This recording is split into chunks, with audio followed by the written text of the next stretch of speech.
Hey everyone, Tam V here from Energy Almanac, and I thought I would shoot a quick video to show you how to best use your resource book, the Energy Almanac.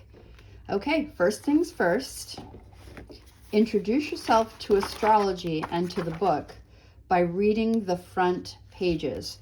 This energy sketch is one that you could pull out and frame. It gives you a general feeling about the year ahead. You have your Mercury retrograde information with all of the dates and how to use retrogrades. You have a little bit about astrology, so you can get a better understanding of what astrology is. So familiarize yourself with the information in the front of the book, but then go to use your book monthly. Let's go into December. So find the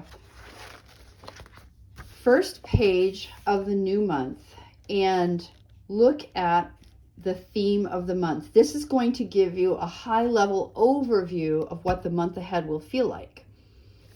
Now this page, this illustration page, you should tear out of your book so that you can keep it close by, because every single week of every single month you have a do this and a do not do that sentence. You want to sort of memorize these sentences every week because they're simple to say and simple to remember, but they're your astrological guide for the week. So you want to keep this page in plain view. There's a coaching question for you to ask yourself throughout the month. You could journal this question or just sort of keep asking it of the universe again and again to see what crops up.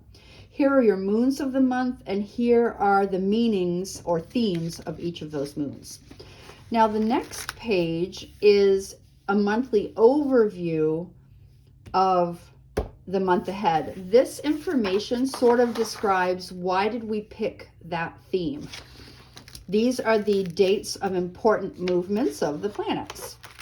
And then you have your weekly predictions. So each week you open your book and you find the correct dates, and you can read this paragraph to better understand what might happen this week. This is going to sort of express what's in the air, if you will.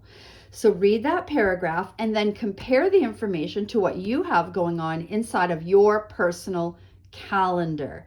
Make adjustments. If it says early in the week is not a good time for decision making, then put off those decisions until later in the week, right?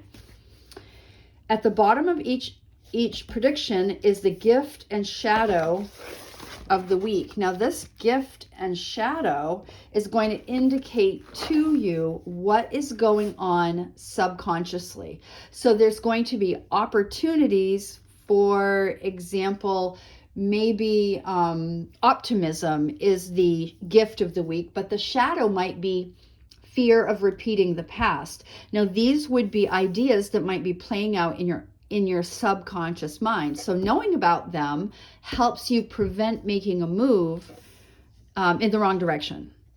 So you get all of your weekly predictions. You set your alarm for Sunday night or Monday morning, whichever day you sort of do your planning and your setup for the week ahead. Read your almanac at the set time every week, the same time every week. Adjust your calendar and then move on. At the beginning of every month, you do want to remember to pick up your resources, gemstones, essential oils, read your articles, and prepare yourself for a week of being in flow because you used your information inside the Energy Almanac. Let me know if you have any questions.